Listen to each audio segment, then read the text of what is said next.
నమస్తే. Welcome to Digi Loans. నేను మీ ఝాన్సీ రాణి. ఇవాళ మన స్టూడియోలో డిజి లోన్స్‌కి సంబంధించిన బిజినెస్ హెడ్ విక్రాంత్ గారు విచ్చేశారు. ఆయనతో మాట్లాడి గోల్డ్ లోన్ గురించి మీకున్నటువంటి, నాకున్నటువంటి డౌట్స్‌ని ఆయనతో మాట్లాడి క్లియర్ చేసుకుందాం.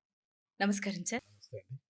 సార్, ఇప్పుడు గోల్డ్ లోన్ అనేది చాలా మందికి, అంటే చదువుకున్న వాళ్ళకి, కొంతమందికి పెద్ద ఐడియా ఉండకపోవచ్చు. అలాగే చదువులేని వాళ్ళు కూడా ఉంటారు. అలాంటి వాళ్ళు ఏమనుకుంటున్నారంటే, గోల్డ్ లోన్ అనేది కొనడానికి లోన్ ఇస్తారా? లేకపోతే మన గోల్డ్ పెట్టుకొని లోన్ ఇస్తారా? ఈ గోల్డ్ లోన్ ప్రత్యేకంగా గోల్డ్ లోన్ ఇచ్చేది దేనికి అనంటే, మనము కొన్న గోల్డ్‌ని తాకట్టు పెట్టుకోవడానికి ఇచ్చేదాన్ని గోల్డ్ లోన్ అంటారు. సో, గోల్డ్ లోన్ కొనడానికి ఇచ్చేదాన్ని మాత్రం గోల్డ్ లోన్ అనరు. బికాస్ గోల్డ్ కొన్న తర్వాత మన సొంత డబ్బులు పెట్టుకొని మనం కొన్న తర్వాత ఏదైతే గోల్డ్ మనకు అవసరతల గురించి ఎప్పుడైనా సడన్‌గా కొంచెం చిన్న ఫైనాన్షియల్ క్రంచ్ ఉందనుకోండి. హ్మ్. ఆ చిన్న ఫైనాన్షియల్ క్రంచ్ గురించి మనము ఆహ్, ఐదర్ బ్యాంక్స్ కావచ్చు, ఎన్‌బీఎఫ్‌సీలు కావచ్చు, వాటికెళ్ళి తాకట్టు పెట్టుకొని వితిన్ హార్డ్లీ ఒక హాఫ్ అన్ అవర్ టు 1 అవర్‌లో పొందే లోన్‌ని గోల్డ్ లోన్ అంటారండి. వితిన్ హాఫ్ అన్ అవర్‌లో మనకు గోల్డ్ లోన్ వచ్చేస్తుంది. చాలా అంటే చాలా ఈజీగా, చాలా హేజిల్ ఫ్రీగా ప్రాసెస్ ఉంటదండి గోల్డ్ లోన్‌ది. యూజువల్లీ మీరు వేరే లోన్స్ అన్నిట్లో మీ డాక్యుమెంటేషన్ కేవైసీలు ఇవ్వాలా, మీ ఇన్‌కమ్ డాక్యుమెంట్లు సబ్మిట్ చేయాలా, వాటిని వెరిఫై చేసుకోవాలి. ప్రతీది వెరిఫై. ఇక్కడ ఏముంటదంటే ఫస్ట్ మీరు తీసుకెళ్ళిన గోల్డ్‌ని వెరిఫై చేస్తారు. హ్మ్. మీరు ఎవరిదైతే లెండర్ దగ్గరికెళ్తారో లెండర్ అంటారు. అదంటే బ్యాంక్‌ని లెండర్ అని పిలుస్తారనమాట. ఆయన లెండ్ చేస్తాడు కాబట్టి లెండర్ అంటారు. సో, ఏదైనా లెండర్ ఆఫీస్‌కెళ్ళిన తర్వాత వాళ్ళు ఏం చేస్తారనంటే, మీ గోల్డ్ తీసుకొని ఫస్టు గోల్డ్ యొక్క ప్యూరిటీ చెక్ చేసుకుంటారు. అంటే నిజమైన బంగారమా? కాదా? అవును. అవును. లేదు ఇప్పుడు 22 క్యారెట్టో, 18 క్యారెట్టో, 20 క్యారెట్ ఏదైనా సరే 24 క్యారెట్టో ఏదైనా సరే ఇర్రెస్పెక్టివ్ ఆఫ్ క్యారెట్. సో, ఆ గోల్డ్ యొక్క ప్యూరిటీ చెక్ చేయడం జరుగుతుంది. సో, ప్యూరిటీ చెక్ చేసిన తర్వాత నిజమైన గోల్డ్‌ని నిర్ధారించుకోవడానికి హార్డ్‌లీ ఒక మ్యాటర్ ఆఫ్ ఒక 2-3 minutes or max to max ఒక 5 మినిట్స్‌లో దాన్ని నిర్ధారించుకోవడం జరుగుతుంది. గోల్డ్ ఒకసారి నిర్ధారణ జరిగింది అంటే ఇది ప్యూర్ గోల్డ్ అని తెలిసిన తర్వాత మనకు వెంటనే ఏం చేస్తారంటే, ఈ గోల్డ్ యొక్క తూకం ఏస్తారు. అవును. ఎంత వెయిట్ ఉంది? హ్మ్. సరే 1 గ్రామ్ ఉందా? మినిమమ్ 1 గ్రామ్ నుంచి హ్మ్. ఎన్ని కిలోల గోల్డ్ అయినా సరే మనము లోన్ గోల్డ్‌ని తీసుకోవచ్చు. లోన్ తీసుకోవచ్చు. సో, తూకం వేసిన తర్వాత ఒక బ్యాంక్ సపోజ్ ఏదైతే ఆ రోజు రేట్ ఉంది. సపోజ్ ఈ రోజైతే మీకు గూడా తెలుసు బంగారం కొనాలంటే అసలు ఆషామాషీ విషయం గాదు. అస్సలు కాదు. ఆహ్, ఒక ఒక 6 నెలలు, సంవత్సరం క్రితం ఉన్న రేట్‌కి ఈ రోజున్న రేటుకి చాలా వ్యత్యాసం ఉంది. అవును. సో, ఈరోజు అందరం ఇప్పుడు ప్రతి దగ్గర మనం చూస్తుంటాం. అంబరాన్ని అంటుతున్న హ్మ్. బంగారం బంగారు ధరలు. పసిడి ధరలు అన్నట్టు అన్నీ అంటా ఉంటాం. సో, దగ్గర దగ్గర 1,00,000 దాటిన గోల్డ్ రేటు. సో, ఇప్పుడు కొద్దిగా స్టేబుల్ 95, 97, 98 లక్ష ఆల్మోస్ట్ టెంటేటివ్‌గా మీకు రూ. 1,00,000 రేంజ్‌లో వస్తుంది. సో, దీంట్లో ఏంటంటే పెరగొచ్చు, తగ్గొచ్చు అనే ఉద్దేశంతో హ్మ్. ఏదైనా బ్యాంక్ ఆర్ ఎన్‌బీఎఫ్‌సీ ఎవరైనా లెండర్ లెండర్. మనకు 60 నుంచి హ్మ్. మాక్సిమం 70% మాత్రమే ఏదైతే గోల్డ్ ఉంటుందో హ్మ్. దాని వెయిట్ పైన ఇవ్వడం జరుగుతుంది. దాని వెయిట్ పైన. సో, ఏదైతే సపోజ్ నెట్ వెయిట్ 10 గ్రామ్స్ అనుకోండి. హ్మ్. 10 గ్రామ్స్‌కి ఇప్పుడు మనకు రూ. 1,00,000 ఉందనుకోండి. హ్మ్. సో, 1,00,000కు వాళ్ళు 1,00,000 ఇవ్వరు. హ్మ్. మాక్సిమం 60,000 మినిమమ్ 60,000 హ్మ్. మ్యాక్స్ టు మ్యాక్స్ లాగుతే. అంటే ఇది ఎట్లుంటదంటే అండి, లోన్ అమౌంట్ పెరగాలి అంటే మనకు రేట్ ఆఫ్ ఇంట్రెస్ట్ కూడా డిఫరెన్సెస్ వస్తాయన్నమాట. అవును. అవును. సో, ఆ రేట్ ఆఫ్ ఇంట్రెస్ట్ డిఫరెన్స్ గురించి మనం ఏం చేస్తాము అనంటే, మనకు ఎక్కువ డబ్బులు కావాలా అంటేనేమో కొద్దిగా ఎక్కువ రేటుకి పెట్టి తీసేసుకుంటాము. అవును. సో, పర్వాలేదు నా నా గోల్డ్ ఎక్కువున్నా నా అవసరత తక్కువుంది అనంటే హ్మ్. మినిమమ్ రేంజ్‌లో తీసేసుకుంటామన్నమాట. ఇట్లా అవసరాన్ని బట్టి కూడా వ్యత్యాసం ఉంటుంది ఇచ్చే యెస్. దాంట్లో. హా! సో, మీకిది ఎట్లా ఉంటదంటే, ఇప్పుడు నా దగ్గర రూ. 1,00,000 గోల్డ్ ఉంది గదా! అని నాకు 60,000 వాళ్ళు బ్యాంకోళ్ళు ఇస్తా అన్నారని నీకు 60,000 ఇస్తాననరు బ్యాంక్. హ్మ్. హ్మ్. నాకు 20,000 అవసరం ఉన్నా కూడా ఇచ్చేస్తది బ్యాంక్. ఇచ్చేస్తారు. ఇచ్చేస్తది. అండ్ ఇంకోటేందనంటే ఇక్కడ గోల్డ్ లోన్‌లో ఇంకొక బ్యూటీ ఏందనంటే, మీకు గోల్డ్ లోన్ తీసుకున్న తర్వాత, ఆ గోల్డ్ లోన్‌కి సంబంధించిన lender hmm. Any bank or any NBFC bank or non bank వాళ్ళు ఒక యాప్ ఇవ్వడం జరుగుతుంది, అప్లికేషన్. సో యాప్ని మీరు మొబైల్లో ఇన్స్టాల్ చేసుకున్న తర్వాత Hmm. సపోజ్ నా దగ్గర ఈరోజు ఒక 1000 రూపాయలు ఉన్నాయి అనుకుందాం. Hmm. నేను ఆ 1000 రూపాయలు పార్షల్ పేమెంట్ చేసుకోవచ్చు. ఓకే, సో నేను ఇప్పుడు ఒక 10 లక్షల రూపాయల గోల్డ్ లోన్ తీసుకున్నా. Hmm. 10 లక్షల రూపాయల గోల్డ్ లోన్ తీసుకున్న తర్వాత నా దగ్గర ఒకరోజు 10,000 వచ్చినాయి. 10 లక్షలకు ఒక ఐటమ్ ఉండదు, మీకు తెలుసు. అవును. సో 10 లక్షలకు ఒక ఐటమ్ కాకుండా ఒక 7-8 ఐటమ్స్ పెట్టినాం అనుకుందాం. Hmm. సో 7-8 ఐటమ్స్కి సంబంధించి మనం ఏం చేస్తామంటే, నా దగ్గర ఉన్నప్పుడు ఒక 10,000, 20,000, అవును. 5,000, 1,000, ఇస్తే 100 రూపీస్ ఆ లెక్క కూడా పూర్తవుతారు అన్నట్టు ఇస్తూ ఉంటారు, ఇస్తా మనం యాప్లో కట్టేసుకుంటా ఉంటాం. కట్టేసుకోవచ్చు. సో కట్టేసుకున్న తర్వాత ఏం జరుగుతుంది అని అంటే, సపోజ్ ఒక ఐటమ్ మనం 7 or 8 ఐటమ్స్లో ఒక ఐటమ్కి సంబంధించిన అమౌంట్ వచ్చింది అనుకోండి, Hmm. బ్యాంకుల్లే కాల్ చేసి Hmm. మనకు అది పార్ట్ రిలీజింగ్ అంటారు అనమాట. Part releasing. Part releasing. So ఆ ఐటమ్ని, ఆ వెయిట్ ఉన్న ఐటమ్ ఏదైనా తీసుకోవచ్చు. ఆ 6-7 ఐటమ్స్లో 8 ఐటమ్స్లో Hmm. ఇప్పుడు సపోజ్ ఒక 5 గ్రామ్స్ ఉన్నది ఒక ఐటమ్ ఉందనుకోండి, Hmm. మనం దగ్గర ఒక 1,50,000 కట్టేసినాం అనుకోండి, Hmm. 5 గ్రామ్స్ 2-3 ఐటమ్స్ ఉన్నాయంటే 2-3 ఐటమ్స్ ఇచ్చేస్తారు. ఆహా. ఆ డబ్బుల మందము మనకు రిటర్న్ గోల్డ్ ఇవ్వడం జరుగుతుంది. ఓ. సో మనకు ఇది అంటే లైక్ ఇప్పుడు మీరు బయట కూడా కొన్ని షాప్స్లలో పాన్ బ్రోకర్స్ వాళ్ళు ఉంటారు. ఈ పాన్ బ్రోకర్స్ దగ్గర ఎట్లా అంటే మంత్లీ ఇంట్రెస్ట్ మాత్రం కట్టుకుంటా పోవాలా, Hmm. అస్సలు మాత్రం మొత్తం కడితేనే వాళ్ళు మీకు ఆ గోల్డ్ అనేది ఇవ్వడం జరుగుతుంది. Hmm. కానీ బ్యాంక్ అండ్ ఎన్బిఎఫ్సిస్లో అట్లా ఉండదండి. Hmm. బ్యాంక్ అండ్ ఎన్బిఎఫ్సిస్లో ఎట్లా ఉంటుందంటే, మీకు ఒక యాప్ ఇవ్వడం జరుగుతుంది. Hmm. యాప్లో మీరు ఎంతైతే అమౌంట్ కట్టుకుంటూ పోతారో Hmm. అప్పుడు మీకు పార్ట్ రిలీజింగ్ అనేది ఆప్షన్ ఉంటుంది. Hmm. అంటే పార్ట్ రిలీజింగ్ అంటే మన దగ్గర డబ్బులు, ఇప్పుడు అందరి దగ్గర 10 లక్షలు తీసుకున్నాం కదా అని అంటే డబ్బులు లేకనే గోల్డ్ లోన్ తీసుకుంటాడు. అవును, అవును, 10 లక్షలు తీసుకుంటే 10 లక్షలు రిటర్న్ కట్టి ఖచ్చితంగా కట్టాలి అనే ఆప్షన్ అయితే తన దగ్గర కూడా ఉండదు కదా. అవును. సో బ్యాంక్ ఏం వెసులుబాటు ఇస్తుంది అంటే, అక్కడ తనకు సంబంధించిన ఒక 50,000 వచ్చినాయి, Hmm. 1,000 రూపాయలు వచ్చినాయి, 50,000 కూడా వద్దు, నేను మినిమం చెప్తున్నాను, Hmm. 1,000 రూపాయలు వచ్చినాయి. Hmm. నేను ఆ 1,000 రూపాయలు బ్యాంకులో జమ చేసుకోవచ్చు, Hmm. నా యాప్లో జమ చేసుకోవచ్చు. Hmm. సో ఈ 1,000, 5,000, 10,000 కాకపోతే ఒకటి, ఇంట్రెస్ట్ అనేది మ్యాండేటరీగా ఏ రోజైతే డేట్ ఉంటుందో Hmm. ఆ డేట్ రోజు ఖచ్చితంగా ఇంట్రెస్ట్ అనేది కట్టుకుంటూ పోవాలి. ఓకే. సో ఇంట్రెస్ట్ కట్టకపోతే మాత్రం అంటే ఎవ్రీ 6 మంత్స్కి ఒకసారి రెన్యూల్ ఉంటుందండి. Hmm. ఇప్పుడు సేమ్ ఎక్కడైనా పాన్ బ్రోకర్స్ దగ్గర కావచ్చు, లేకపోతే మన బ్యాంక్స్ దగ్గర కావచ్చు, ఎవరి దగ్గరైనా 6 మంత్స్కి ఒకసారి రెన్యూల్ అనేది ఉంటుంది. ఓకే. రెన్యూల్ చేసుకోకపోతే Hmm. గోల్డ్ ఆప్షన్కి వెళ్ళిపోతుంది. ఓకే. ఈ రేట్ ఆఫ్ ఇంట్రెస్ట్ ఏ విధంగా ఉంటుందంటే వేరియేషన్స్ ఏమైనా ఉంటాయా? చాలా వేరియేషన్స్ ఉంటాయి. అంటే మన ఇప్పుడు గవర్నమెంట్ బ్యాంక్స్ ఉన్నాయి. Hmm. గవర్నమెంట్ బ్యాంక్స్ ఏంటి అని అంటే మనకు 8.5 నుంచి కూడా స్టార్ట్ అవుతాయి Hmm. రేటు. Hmm. ఇది పర్ యానం నేను చెప్పేది. Hmm. సో ప్రైవేట్ బ్యాంక్స్ ఉన్నాయి. Hmm. మనకు ఆల్మోస్ట్ 12, 11, 12 అక్కడి నుంచి స్టార్ట్ అవుతాయి. Hmm. నాన్ బ్యాంకింగ్ ఉంటుంది. Hmm. సో వాళ్ళు 14, 13, 14 నుంచి స్టార్ట్ చేస్తారు. అంటే మీకు దీనికి చిన్న ఎగ్జాంపుల్ చెప్తా. Let us start it from non banking. Hmm. Non banking అనేది ఎట్లా పెడతారు? ఇప్పుడు నాన్ బ్యాంక్ అంటే ఏంది? నేను Hmm. రిజిస్టర్డ్ ఏది రిజర్వ్ బ్యాంకుతో రిజిస్టర్ అయి ఉన్న ఒక బ్యాంక్ దగ్గరికి వెళ్ళి Hmm. నేను రిజిస్టర్ కాలేను కాబట్టి Ah. ఏదైతే రిజర్వ్ బ్యాంక్ నుంచి ఆ బ్యాంక్ డబ్బులు తెచ్చుకుంటుందో అతని దగ్గర నుంచి నేను అప్పు తెచ్చుకుంటా. ఆహా.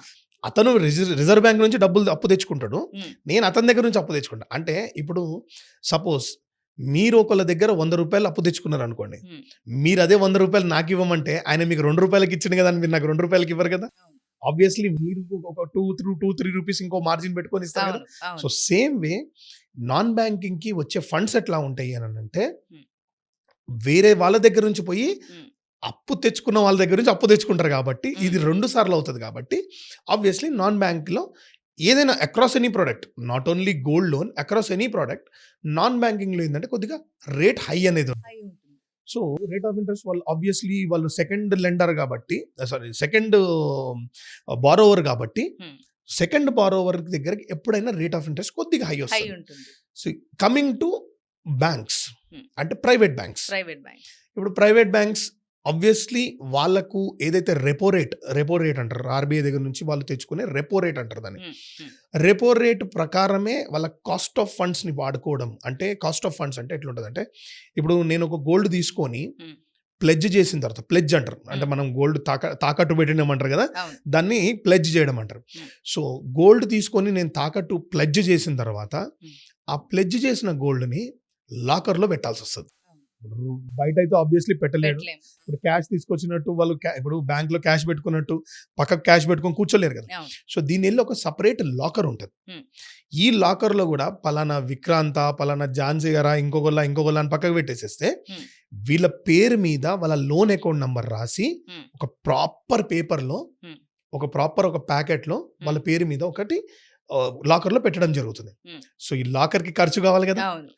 అవును. సో లాకర్కి సంబంధించిన దాని గైడెన్స్ కోసము సెక్యూరిటీ కావచ్చు, దాని సెక్యూరిటీ సిస్టమ్స్ కావచ్చు, దాన్ని బిల్డ్ చేయడానికి కావాల్సిన మెటీరియల్ కావచ్చు, ఇవన్నీ మనిషి మ్యాన్ పవర్ ఖచ్చితంగా పడుతుంది అవును. అవును. తీయడానికి పెట్టడానికి. పెట్టడానికి. మళ్ళా సో ఈ మ్యాన్ పవర్, ఈ కాస్ట్ ఆఫ్ ఫండ్స్ అనేది అన్ని క్యాలిక్యులేట్ చేసుకొని రెపో రేట్ పైన, అంటే రెపో రేట్ అంటే ఆర్బీఐ దగ్గర నుంచి తెచ్చుకున్న డబ్బుల రెపో రేట్ పైన వాళ్ళు కాస్ట్ ఆఫ్ ఫండ్స్ వేసి, సపోజ్ 8% వాళ్ళు తెచ్చుకున్నారు, 6% వాళ్ళు తెచ్చుకున్నారు అనుకోండి, ఒక 1% వాళ్ళకి కాస్టింగ్ వచ్చింది అనుకోండి, ఇంకొక 1% లాభం వేసుకొని వాళ్ళు ఫండింగ్ చేయడం జరుగుతుంది. అంటే మిగతా అన్ని వాటిల్లాగానే వాళ్ళకి అయ్యే ఖర్చు అంతా వేసుకుంటారు, దానిపైన ఇంకొక పర్సెంట్ ఖర్చు వేసుకొని ఇస్తారు. ఆబ్వియస్లీ కదా. ఇప్పుడు మీరే చెప్పండి, అవును.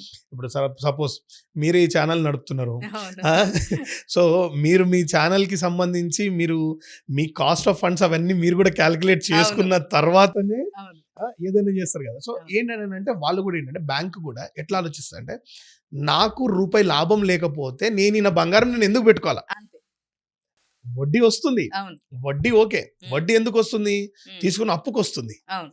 బట్ నేను అప్పు ఇవ్వాలనంటే నాకు ఫస్ట్ నా మనసులో ఏం రావాలా, అవును. ఈయన వల్ల 100 రూపాయలు ఎక్స్ట్రా లాభం అవుతుంది అవును. కదా. అవును. సో లాభం చూసుకుంటారు. ఎగ్జాక్ట్లీ. సో దానికి ఏందనంటే వాళ్ళు కూడా ఆలోచన చేసేసి ఈ గోల్డ్ పెట్టుకోవడానికి వాళ్ళ కాస్టింగ్ మొత్తం తీసుకొని దాని మీద కొద్దిగా ప్రాఫిట్ యాడ్ చేసుకొని దాన్ని రేట్ ఆఫ్ ఇంట్రెస్ట్ కింద పెట్టి అప్పుడు లెండింగ్ చేయడం జరుగుతుంది. ఇప్పుడు డైమండ్స్, పర్ల్స్ ఇవన్నీ గోల్డ్ లో ఉంటాయి. అంటే కొన్ని హారాలాగా చేయించుకున్నా, ఏం చేయించుకున్నా, ఫర్ Yes, సపోజ్ ఏదైనా yes. స్థితిలో పెట్టుకోవాల్సి వస్తే Yes. అవి కూడా లెక్కలోకి తీసుకుంటారా? తీసుకో. మ్యాటర్ ఏంటంటే, మనము ఇప్పుడు సింపుల్ ఒక ఎగ్జాంపుల్ చెప్తానండి. Hmm. మీరు నవరత్న రింగ్ అని చూసింటారు. Hmm. నవరత్నాలలో 9 స్టోన్స్లో Hmm. డైమండ్ కూడా one of the stone. Hmm. కానీ మీరు ప్లెడ్జ్ చేసేటప్పుడు ఏ స్టోన్కి కూడా క్యాల్కులేట్ చేయరు, చేయదు. Irrespective of the cost of that stone. Hmm. ఏదైనా సరే ఆ బంగారానికి మాత్రమే Hmm. కాస్ట్ అనేది కట్టి ఆ రోజున్న బంగారం రేటు పైన 60-70% అనేది మన చేతిలో పెట్టడం జరుగుతుంది. Hmm. రీజన్ ఏంది అని అంటే, మీకు ఇక్కడ గోల్డ్ని ఎందుకు క్యాల్కులేట్ చేస్తారు చెప్తా మీకు. ఎందుకంటే this is a different segment. ఇప్పుడు ఎట్లా ఉంటుందంటే, మీకు గోల్డ్ పెట్టుకునే ఎవరైతే లెండర్ ఉంటాడో ఆయన ఓన్లీ గోల్డ్ మాత్రం పెట్టుకుంటాడు. బట్ కమింగ్ టు ఇప్పుడు ఈ మీరన్న డైమండ్స్, ముత్యాలు, పగడాలు, ఏదైనా సరే, ఏదైనా వాటిని పెట్టుకునే వాళ్ళు సపరేట్ ఉన్నారు. సో ఆ లెండర్స్ డిఫరెంట్ అన్నమాట. Gold lenders will lend only on basis of the gold you are having. అంటే మీకు ఆ గోల్డ్ ఎంత ఉంది మీ చేతిలో, ఇర్రెస్పెక్టివ్ ఆఫ్ దాంట్లో ఉన్న ముత్యాలు, పగడాలు, ఇంకోటి తీసేసి జస్ట్ గోల్డ్కి మాత్రమే రేట్ కడతారు. అండ్ ఇంకోటి ఏంటంటే, వన్స్ ఒకసారి ఒక హారం కానీ ఇంకోటి కానీ చేతిలోకి వచ్చింది అని అంటే టెంటేటివ్గా దాంట్లో గోల్డ్ ఎంత ఉందో వాళ్ళే చెప్పేస్తారు లెండర్కి ఆల్రెడీ. ఎందుకంటే డైలీ చేసే పనే చేసి అవగాహన వచ్చేసి ఉంటది ఏది ఏంటి. ఎగ్జాక్ట్. అది మరి 22 క్యారెట్ గోల్డ్, 24 క్యారెట్ గోల్డ్ అంటారు. అంటే ఏది కన్సిడర్ చేస్తారు? ఏదైనా గోల్డ్ అయితే తీసుకుంటారు. 22 అయినా పర్లేదు, 24 అయినా పర్లేదు, 18 అయినా పర్లేదు. ఇక్కడ ఏముంటది అంటేనండి, గోల్డ్ యొక్క purity. Suppose what is 24 carrot మీకు మీకు దానికి డిఫరెన్షియేట్ చేసి చెప్తాను నేను. Hmm. 24, 22 carrot, 18 carrot, Hmm. This is completely on the purity of gold. Okay. అంటే మీకు బిస్కెట్ బంగారం ఉంటుంది, అవును. అదేంది ఒక ముద్ద. అవును. ఆ ముద్ద అట్లనే ఏదైతే ముడి బంగారం ఉంటుంది చూసిండ్రా, అవును. దాని నుంచి తయారైన ఉమ్, దాని నుంచి ప్యూరిఫై అయిన బంగారము Hmm. ఒక ముద్దగా తయారు చేసి మన చేతిలో పెడతారు. అది Hmm. Purest form of gold. Um, 24 carat అనేది ఉమ్, దాన్ని ఒక మౌల్డ్లో వేసేసి ఉమ్, దానికి ఈ షేప్ ఇచ్చేసేసి ఉమ్, ఆ షేప్లో మన చేతిలో పెట్టేస్తారు. ఉమ్, సో దీన్ని మనము సపోజ్ ఒక రింగ్ లేదంటే ఏదన్నా ఒక ఒక ఒక ఒక ఐటమ్ చేయించుకోవాలనుకుంటే, ఉమ్, ఈ ఐటమ్ చేసుకునేటప్పుడు ఏమవుతుంది అని అంటే గోల్డ్లో కొద్దిగంత బ్రాంజ్ మిక్సింగ్ అవుతుంది, ఉమ్, ఇత్తడి. Hmm. అది లేకపోతే ఐటమ్ చేసుకునేటప్పుడు అది నిలబడదు. నిలబడదు.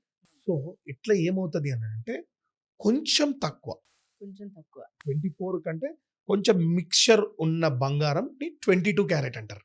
ఓకే.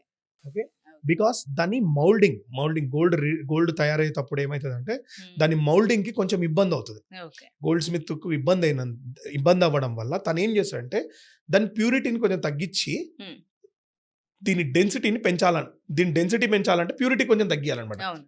సో మందంగా రావాలా, ఉమ్, ప్లస్ ఐటమ్ మనం అనుకున్న విధంగా కార్వింగ్స్ అనేది జరగాలంటే అవును. సో దాని ప్యూరిటీ అనేది తగ్గించాల్సి వస్తుంది. ఉమ్, సో ప్యూరిటీ అనేది తగ్గించినప్పుడు ఉమ్, బంగారంలో ప్లెడ్జ్ చేసేటప్పుడు ఏ షాప్ అయినా కూడా ఉమ్, అది బంగారమే తెలుసు అనుకుంటాడు. ఉమ్, ఇది it might be 18 um, or 22, Hmm. సంబంధం ఉండదు, ఎందుకంటే గోల్డ్ కాబట్టి. ఆ.